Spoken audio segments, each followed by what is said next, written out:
Assalamualaikum warahmatullahi wabarakatuh. Perkenalkan, nama saya Haria Agustina dari Pendidikan Biologi 2018 Fakultas Keguruan dan Ilmu Pendidikan. Pada video kali ini saya akan mempresentasikan mengenai mata kuliah karya tulis ilmiah dengan dosen pembimbing yang terhormat Bapak Dr. Andes Masagus Muhammad Ibrani MSI dan yang terhormat Ibu Nike Anggraini SPD MSc. Baiklah, di sini saya akan memaparkan mengenai struktur analisis artikel.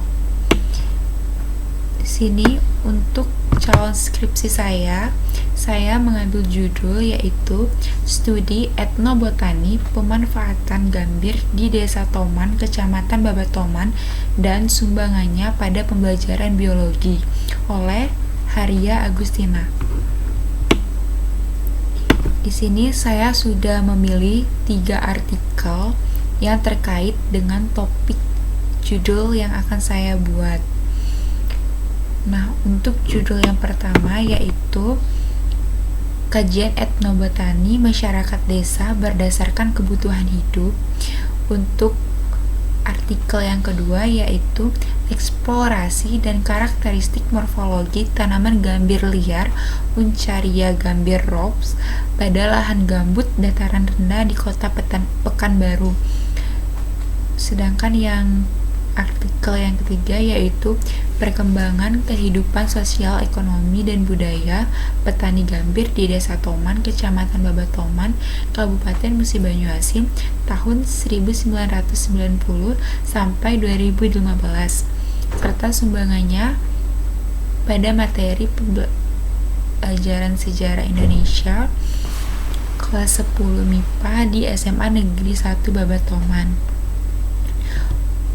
Untuk jurnal yang pertama, Kajian Etnobotani Masyarakat Desa Berdasarkan Kebutuhan Hidup, ditulis oleh Friska Rahmasya Fitri, Sitawati, dan Lili Setiobudi. Untuk jurnal yang kedua, ditulis oleh Novita Hera, Rizky Aprilia, dan Ahmad Taufik Aminuddin. Sedangkan untuk jurnal yang ketiga ditulis oleh Sani Safitri dan Alian Sair. Jurnal yang pertama itu berasal dari Proton Student Journal UB AC.id, Jurnal Produksi 2014. Untuk jurnal yang kedua berasal dari Menara Ilmu volume 14 nomor 02 Juli 2020. Sedangkan untuk jurnal yang ketiga itu dari Universitas Sriwijaya tahun 2016. Di sini saya sudah menganalisis isi artikel atau isi jurnal. Untuk topik pada artikel yang pertama, di sana memuat kajian mengenai etnobotani. Nah, informasi-informasi penting yang akan saya manfaatkan atau yang akan dimanfaatkan yaitu saya tampilkan pada tabel pada layar berikut. Nah, jadi berikut merupakan informasi yang dapat dimanfaatkan dan letak pemanfaatannya. Untuk jurnal yang pertama, itu informasi yang dapat dimanfaatkan yaitu etnobotani ialah ilmu yang mempelajari keterkaitan antara manusia dan tumbuhan. Etnobotani menggambarkan dan menjelaskan kaitan antara budaya dan kegunaan tumbuhan, bagaimana tumbuhan digunakan, dirawat, dan dinilai memberikan manfaat untuk manusia. Contohnya, sebagai makanan, obat, kosmetik, pewarna pakaian, dalam upacara, dan dalam kehidupan masyarakat. Informasi tadi dimanfaatkan untuk memperkuat mengenai pengertian dari etnobotani. Nah, informasi ini juga mendukung pada latar belakang bagian etnobotani bab 1, skripsi, dan kajian pustaka pada bab 2. Nah, untuk topik artikel atau jurnal yang kedua itu mengandung informasi mengenai tumbuhan gambir dan jenis-jenis tumbuhan gambir liar.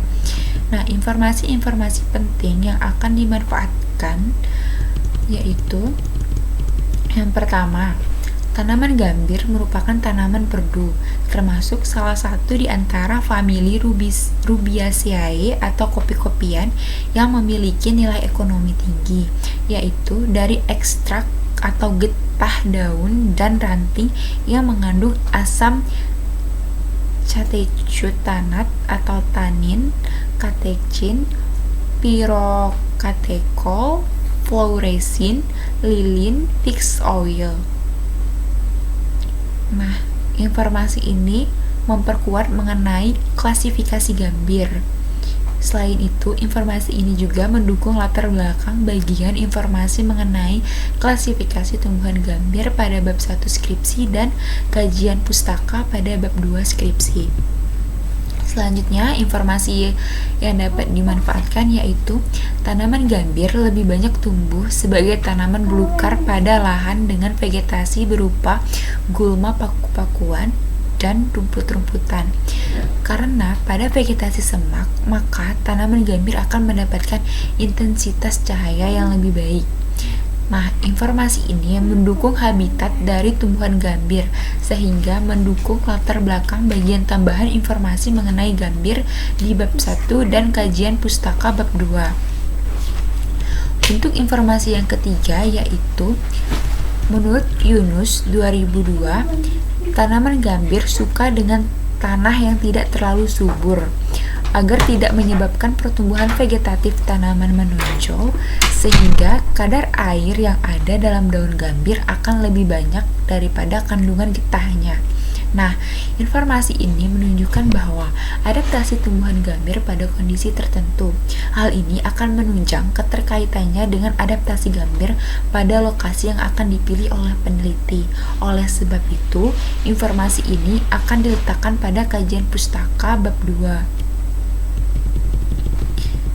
Untuk informasi yang keempat yaitu mengenai perbedaan yang mencolok antara tipe udang dengan cibada pada gambir dapat dilihat pada karakter kuantitatif, yaitu memiliki panjang daun, lebar daun, panjang ruas, diameter ruas pangkal, dan diameter ruas ujung dengan nilai yang lebih besar, namun memiliki panjang petiolus dengan nilai yang lebih kecil.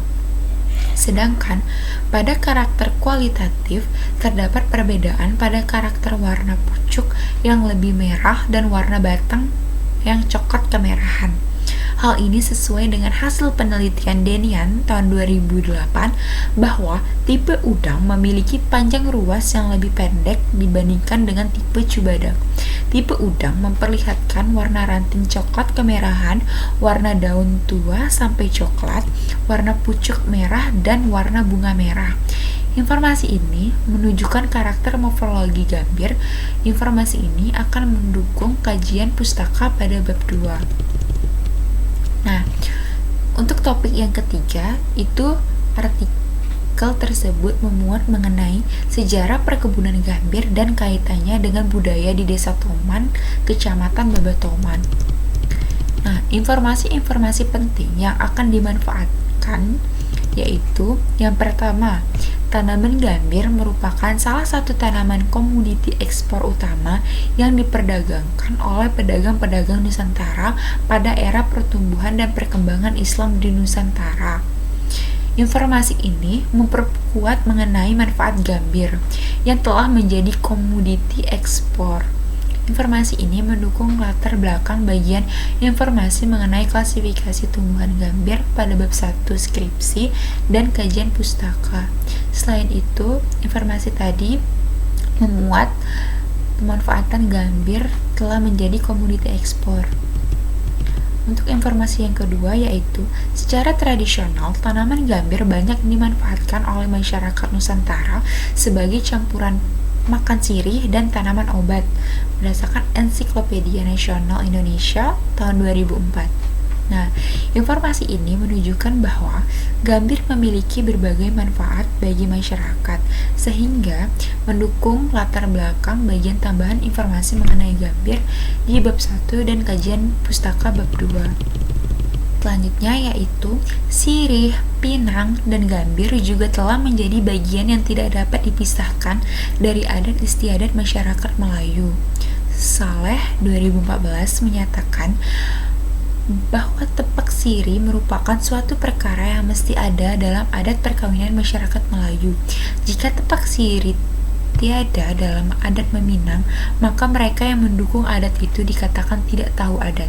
Informasi ini menunjukkan bahwa manfaat tumbuhan gambir erat kaitannya dengan budaya di masyarakat Indonesia. Hal ini menunjang latar belakang pada bab 1 penelitian mengenai pemanfaatan gambir. Selain itu, informasi ini akan diletakkan juga pada kajian pustaka bab 2. Informasi selanjutnya yaitu tanaman gambir era modern ini telah dimanfaatkan sebagai bahan baku ramuan obat, bahan pembatik, penyama kulit, ramuan cat, pewarna tekstil, dan digunakan dalam industri bir. Rizvaheri dalam Sarikandarwati 2002. Selain itu, getah gambir juga telah digunakan sebagai bahan baku industri kosmetik dan juga sebagai penawar racun dan logam berat. Informasi ini menunjukkan bahwa gambir sangat banyak dimanfaatkan oleh masyarakat. Informasi ini akan mendukung bahwa gambir memiliki manfaat yang erat kaitannya dengan kehidupan budaya masyarakat Indonesia di latar belakang pada bab 1 dan kajian pustaka pada bab 2. Informasi selanjutnya yaitu pengusahaan perkebunan dan industri pengolahan gambir di Desa Toman, Kecamatan Babatoman telah dilakukan oleh masyarakat Desa Toman secara turun-menurun sejak beberapa abad yang lalu. Informasi ini menjelaskan bahwa tumbuhan gambir telah lama dimanfaatkan oleh masyarakat Desa Toman secara turun-temurun. Informasi ini dapat mendukung bagaimana masyarakat Desa Toman dapat memanfaatkan gambir di latar belakang pada bab 1 dan kajian pustaka pada bab 2. Informasi selanjutnya yaitu masyarakat Desa Toman hingga kini masih tetap mempertahankan tata cara pengolahan gambir yang telah diwariskan oleh nenek moyangnya terdahulu. Perubahan-perubahan teknologi produksi dalam proses pengolahan gambir seperti penggunaan mesin penggiling daun gambir dan penggunaan mesin pres tidaklah secara otomatis menghilangkan ciri khas asli tata cara pengolahan gambir yang telah mentradisi di Desa Toman. Tradisi dan tata cara yang telah diwariskan sejak beberapa abad yang lalu hingga kini terus dilestarikan. Berdasarkan wawancara dengan Arifin 24 Desember 2016 di rumahnya di Desa Toman. Informasi ini menjelaskan bahwa gambir telah dimanfaatkan dan diolah secara tradisional yang diwariskan oleh nenek moyang masyarakat Desa Toman. Artinya, gambir dimanfaatkan hingga saat ini, masih tetap melestarikan budaya mereka dalam memanfaatkan tumbuhan. Jadi, informasi ini dapat mendukung latar belakang yang menjelaskan etnobotani pemanfaatan gambir oleh masyarakat Desa Toman pada bab 1. Selanjutnya yaitu mengenai sejarah perkembangan pembudidayaan dan pemanfaatan tanaman gambir sangatlah panjang. Menurut Serbani tahun 2015 menyatakan bahwa tanaman gambir telah dikenal sejak zaman Mesir kuno dan Romawi kuno sebagai bahan penyama kulit. Sementara itu, bangsa Cina memanfaatkan getah gambir yang dihasilkan tanaman gambir sebagai obat penyakit perut, pewarna kain, atau dipakai untuk kosmetik. Dan bangsa Mongolia memanfaatkan gambir sebagai bahan pencampur siri, sehingga pembudidayaan tanaman ini menjadi berkembang cepat. Informasi ini menjelaskan mengenai sejarah dan manfaat gambir bagi masyarakat yang dapat mendukung latar belakang yang menjelaskan mengenai pemanfaatan gambir oleh masyarakat Desa Toman pada bab 1 dan menambah informasi pada kajian pustaka bab 2. Nah, adapun 3 kebudayaan yang berkembang luas di tengah-tengah kehidupan petani gambir di Desa Toman, Kecamatan Babatoman, Kabupaten Musi Banyuasin dari tahun 1990 sampai 2015 adalah budaya ziarah ke Pecakare atau makam Puyang Ginde Sugih. Selain itu ada juga budaya numpang nanam dan budaya meli daun. Informasi ini menjelaskan mengenai kebudayaan yang berkembang di masyarakat Desa Toman terkait pemanfaatan tumbuhan gambir yang mendukung latar belakang, dan kajian pustaka. Nah, adapun pertanyaan atau hal-hal yang belum jelas terkait kepentingan pemanfaatan dari jurnal tersebut ialah untuk artikel yang pertama, dalam jurnal dijelaskan bahwa etnobotani merupakan ilmu etnobotani yang mempelajari keterkaitan antara manusia dan tumbuhan, namun informasi yang diberikan hanya bersifat umum, dan bagaimana etnobotani erat kaitannya dengan pemanfaatan gambir belum dijelaskan secara rinci. Pada artikel bab 2, yaitu dalam jurnal dijelaskan bahwa berbagai jenis gambir telah teridentifikasi, namun belum membahas mengenai bagaimana pemanfaatan gambir dari pandangan budaya. Pertanyaan kedua yaitu dalam jurnal juga sudah banyak dijelaskan mengenai berbagai informasi mengenai tumbuhan gambir, namun belum ada penjelasan mengenai bagaimana cara masyarakat dalam mengelola gambir dan hubungannya dengan kebudayaan yang berkembang di masyarakat.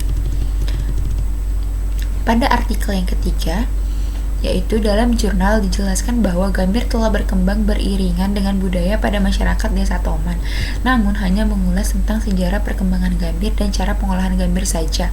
Bagaimana dengan pemanfaatan gambir di desa Toman belum dijelaskan.